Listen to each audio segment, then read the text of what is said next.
Okay, so good morning, friends. Good morning, students.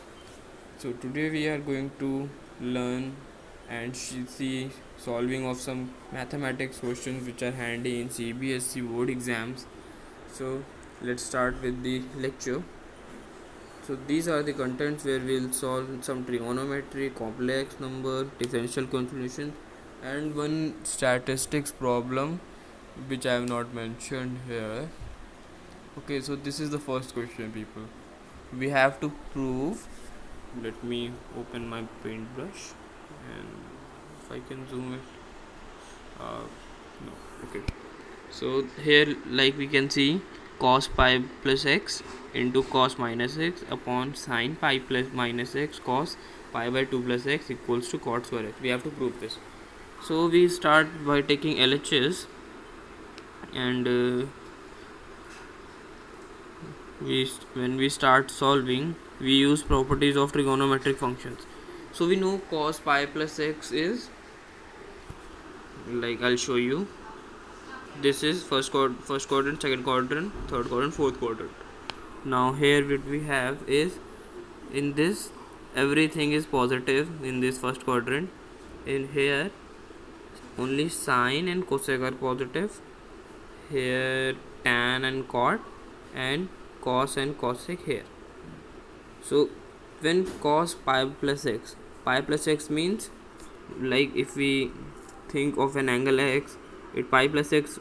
If we think of an angle which is this, obviously it will be acute. And when we rotate bit by pi, when we add pi angles into it, pi radians, we reach somewhat here. So we can see the angle is in third quadrant. So we know cos is negative here, because cos is only positive in fourth quadrant and third quadrant. So likewise we get minus cos x, as we can see here in the numerator of the expression. Likewise we know cos of minus x is cos x, we know that. Okay, and sin pi minus x is sin x, as I said. In first quadrant and second quadrant, sin and cosec are positive. So when I, if something is like x is here, and if I do pi minus x, pi is here and pi minus x would be something here, so it lies in second quadrant. So sine of pi minus x is again sin x. You know, right, that supplementary angles do not change the trigonometric function. Like, if cos equals to n pi minus x, then it will remain cos, but if it's like cos pi by 2 minus x, it will change to sin x. And likewise we have in denominator cos pi by 2 plus x. So again, like, x is here and this is pi by 2, so cos pi by 2 would be somewhere in second quadrant, and we know second quadrant cos is negative, so that's why it comes in, the negative sign is here. But like, it's in complementary angle, like pi by 2 plus x, so it will change the trigonometric function to sine. From cos it became to sine, and negative sign is because it lies in second quadrant and cos is negative in the second quadrant. And from this point it is very simple, as minus cos x into cos x is minus cos square x, and divided by sin x into minus sin x, which is minus sin square x. So we know cos by sin x is cot x, and minus minus gets positive, so cot square x, which is our right hand side, which is hence proved. Okay, I hope you people are getting it. If this is, I don't know if I'm speaking fast. Okay, let's see. Moving further, this is our first slide and second question. Here we have to find a general solution of cos x, which equals to minus 2. So as written, we know that cosec pi by 6 is 2, because sine pi by 6 is 1 by 2. So reciprocal of that. Okay, you know, sine, how do I write, sine pi by 6 equals to 2, we know that. Okay, so we start by cosec pi by 6 equal to 2. What we have is, therefore cosec pi plus pi by 6 equals to minus cos pi by 6. As we said earlier, this is first quadrant and this is third quadrant. When pi plus pi by 6 lies somewhere around here only tan and cot are positive. So cosec has to be negative here. So minus cos pi plus pi by 6 will give us minus cos pi by 6, which is hence minus 2. So cos pi plus pi by 6 equals minus 2, and cosec 2, oh sorry, am I speaking in cos? It's cosec. Cosec 2 pi minus pi by 6 is again minus, because 2 pi is some here, and if you subtract pi by 6, which will obviously lie here, which is the fourth quadrant, so it is minus 2 again. So simplifying, cosec 7 pi by 6 and cosec 11 pi by 6 equals to minus 2. So this is the principal solution. Principal solution is from 0 to 2 pi. Whatever it comes in 0 to 2 pi, we have this principal solution. But we have to find the general solution, like for all the values. So now what we see is we assume cosec x equals to cosec 7 by x. Then we revert it. So sin x equals to 7. Sin x equals to sin 7 pi by x because of this property. And what we have is x equals to n pi plus minus 1 raised to power n 7 pi by x, where n equals to integer. What we did here is that we know the fact that we have to prove that sin x equals to sin 7 pi by 6. Okay, so if we assume our sin x somewhat here, we have to find x. So sin 7 pi by 6 would be around in third quadrant, right? Yes, pi plus pi by 6. So 7 pi by 6 it is. If we have to see where 7 pi by 6 lies, we have to see that it revolves again and again. Okay, so if it is n pi, our solution can lie here as well. Okay, so if it is either pi plus pi by 6 or either it is 2 pi minus pi by 6, when n is even, it has to be negative. Is there any fault in here? No, it's correct. Okay, going by this formula, n has to be odd if it has to be 7 pi by 6, and it has to be even if it has to be 11 pi by 6, and thus we reach at our general solution, which is x equals to n pi plus minus 1 by n 7 pi by 6, where n belongs to integer. Okay, moving to the third question, we have a complex problem here, complex number problem. So we have to represent root 3 plus 1 in polar form. We all know what is polar form is. Polar form, if we represent it in r into cis theta. Okay, where r is the modulus of the complex number, which you know is under root x square plus y square, mod under root x square plus y square, and cos theta plus iota sin theta, which we call cis theta. Okay, so to find this r, we know r cos theta, because we know, right, this is our point. Like if this is the graph, this is real axis, this is imaginary axis, we have our point somewhat here. So this, we know this is cos, and this is the r distance you have to find. So r cos is root 3 because it is on real axis, and r sin theta is 1, which is on the imaginary axis. So likewise we obtain r cos theta equal to root 3 and r sin theta equal to 1.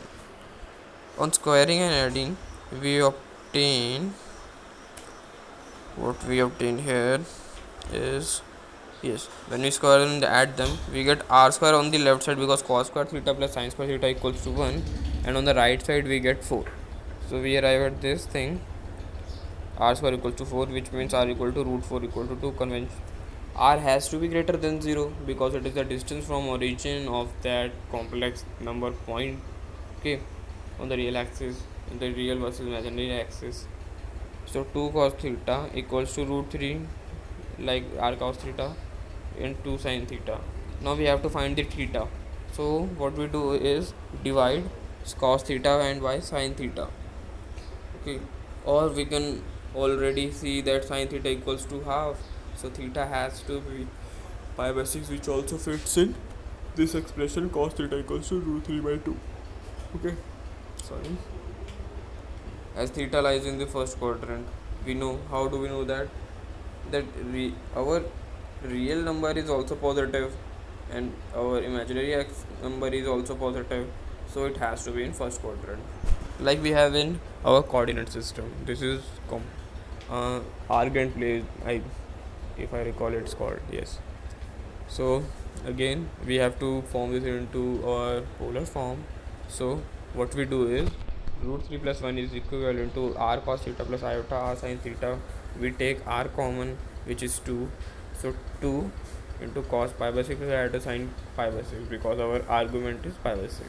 So this is the required polar form we had to calculate. Next question is from our differential calculus. So what we have here is, if you people have studied differential, this won't be very tough one. So log x square plus y square equals to 2 tan inverse y by x. Find dy by dx. So when we differentiate both the sides by with respect to x, what we get, we know log of x is differential of log of x equals to 1 by x.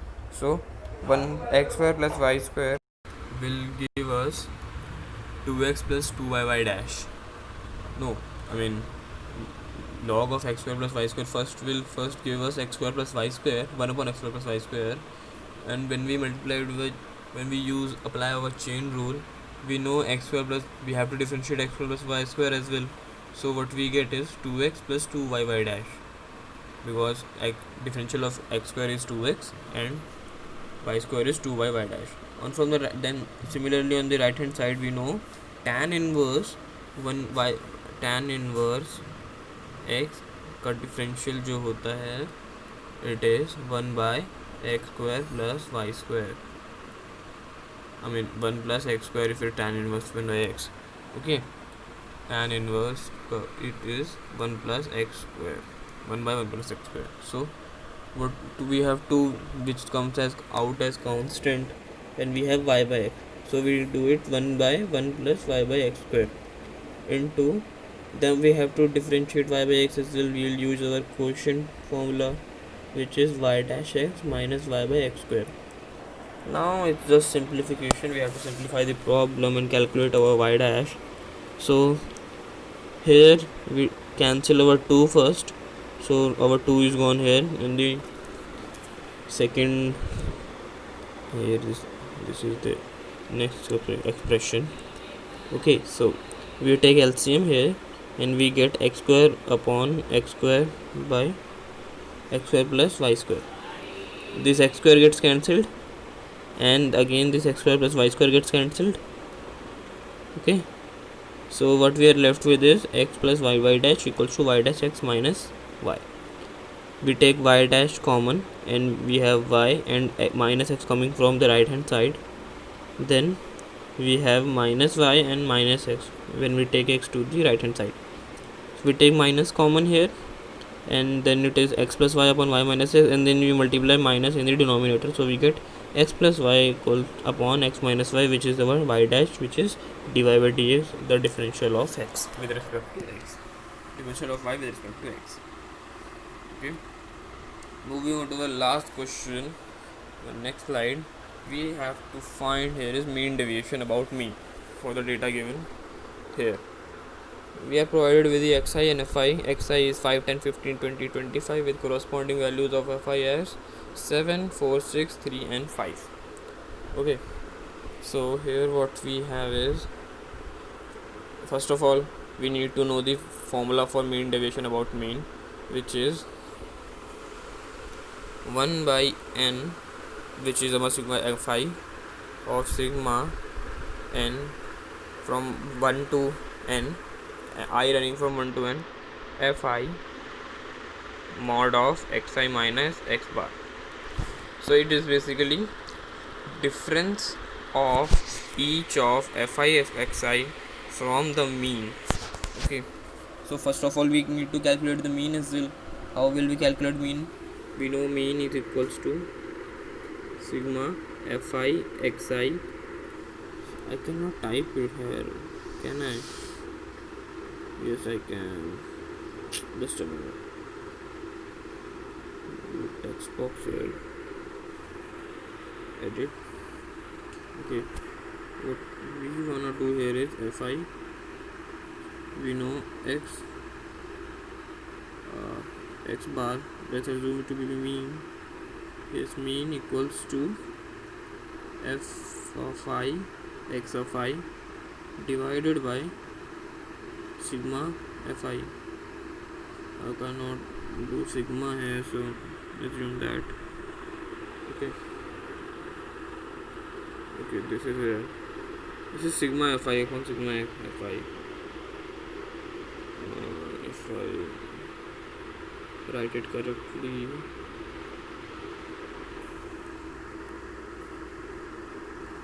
sigma, let's say,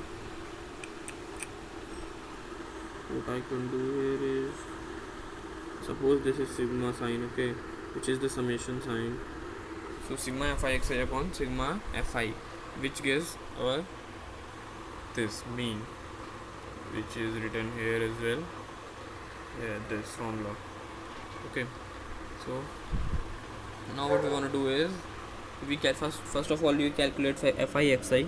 So 7 5 is 35, 10 4 is 40, 15 6 is 90, 23 is 60, 25 5 is 125. We take sum of all these because this is our sigma fi xi and this is sigma fi.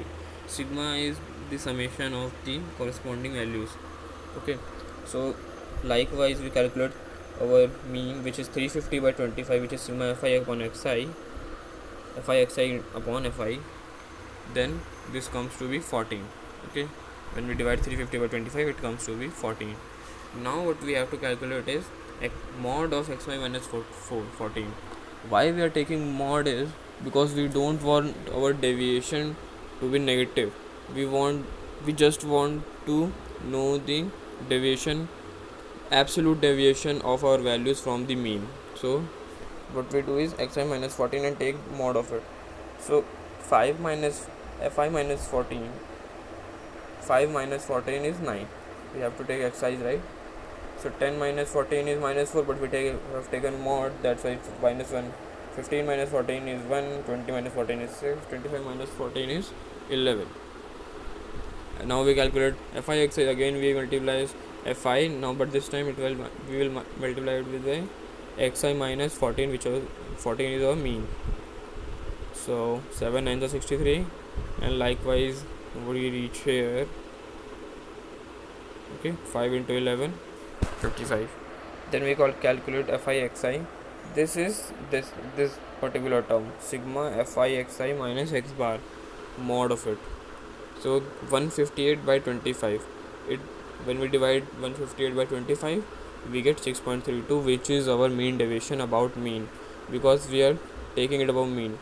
When we are told to calculate median, mean deviation about median, what we simply do is we calculate mean deviation about median by simply replacing x bar, which is mean, by median. We just put value of median here and hence we calculate mean deviation. Okay, so that's all, people. That's for this video. I hope you understood everything very well, and we'll meet in the next lecture. Thank you for watching this video. I hope you learned something. Okay, have a nice day, stay healthy, stay safe. Thank you.